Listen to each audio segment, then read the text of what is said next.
Hello Chicago, this is Steve Segura for ECTV, and joining me today is William Allen from the City Engineering Department. Thanks for coming, Will. Thank you for having me. So, we have a couple construction projects that will be affecting the community, mainly along Chicago Avenue and Indianapolis Boulevard in the next coming weeks. Is that correct? Yeah, so what's currently been going on is the reconstruction of Indianapolis Boulevard. Our first phase was from Columbus Drive to technically right in front of City Hall. All the underground work is complete. What's following is just literally putting the street back together. Our next major closure is going to be at the intersection of Chicago Avenue and Indianapolis Boulevard.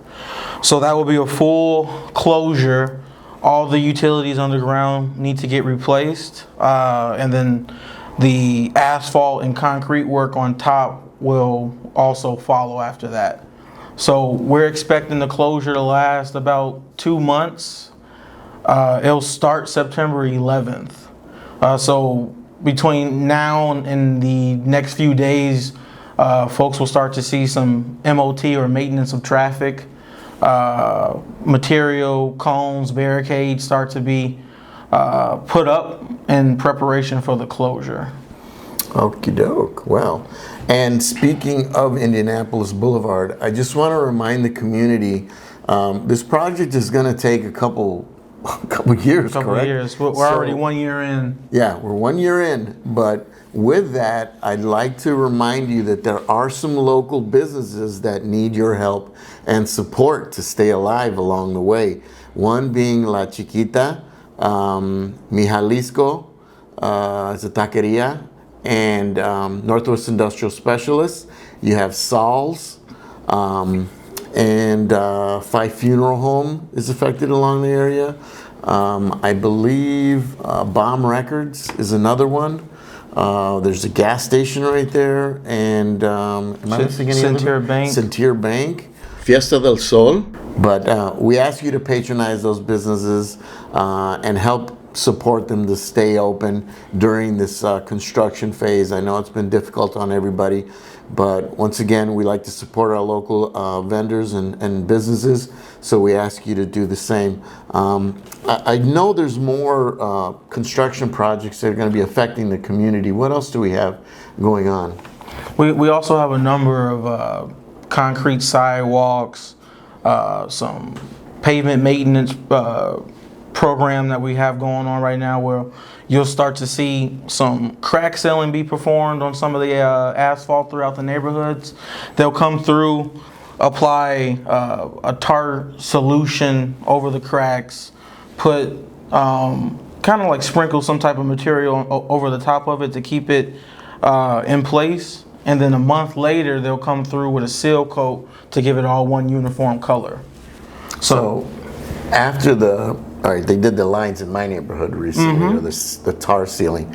Are they going to put like a thin layer of tar over that? There's going to be a thin layer called the microsurface. So they'll be microsurfacing a number of streets throughout the neighborhood, which is a little bit different than a typical mill and pave, where they go about 1.5 or 2 inches into the pavement and then replace that with asphalt. So this one won't have asphalt, it'll just be a sealant. There will be a sealant over the top.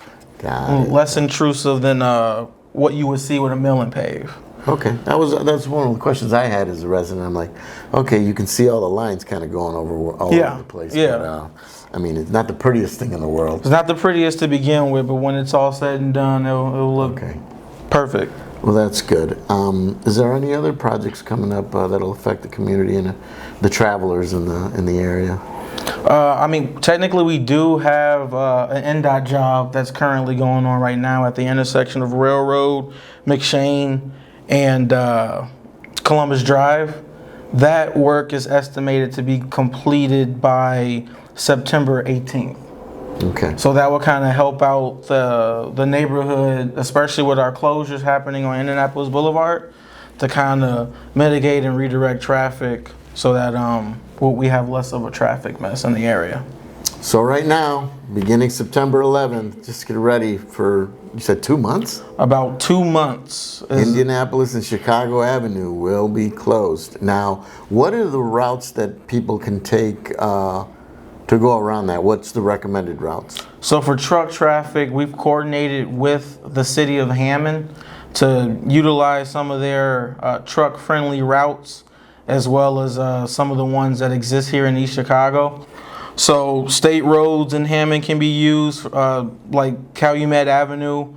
They've agreed to allow the access of 165th to get from Calumet to Indianapolis Boulevard. And then because of the closure at Indianapolis Boulevard and Chicago Avenue, you can continue heading northbound on Indianapolis until you get to 152nd and then take the detour for Railroad Avenue. For the time being, you'll need to traverse on Kennedy from Railroad until the intersection of Railroad, McShane, and Columbus Drive is open, which I stated previously, September 18th. So if I'm going down Chicago Avenue towards Hammond, I would have to, can I turn left? You would have to detour on Railroad Avenue in order to continue heading southbound to then loop back on to Indianapolis Boulevard. All right. So don't go all the way to the intersection. Yes. Because it'll be completely closed off in all directions then, right? Correct. And Okay. you'll see proper signage within Hammond, and then a few blocks before you even get to the intersection of Railroad and Chicago Avenue. Wow, that's a big one. Yeah, it is. That's a big one.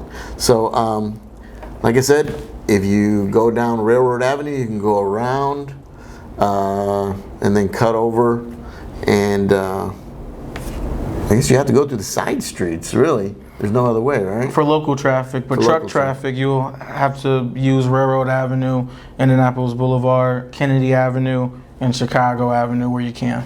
Okay, well, there you go. That's all the engineering news we have for now. For streets, if you have any questions, you can call the engineering department at 219-391-8355.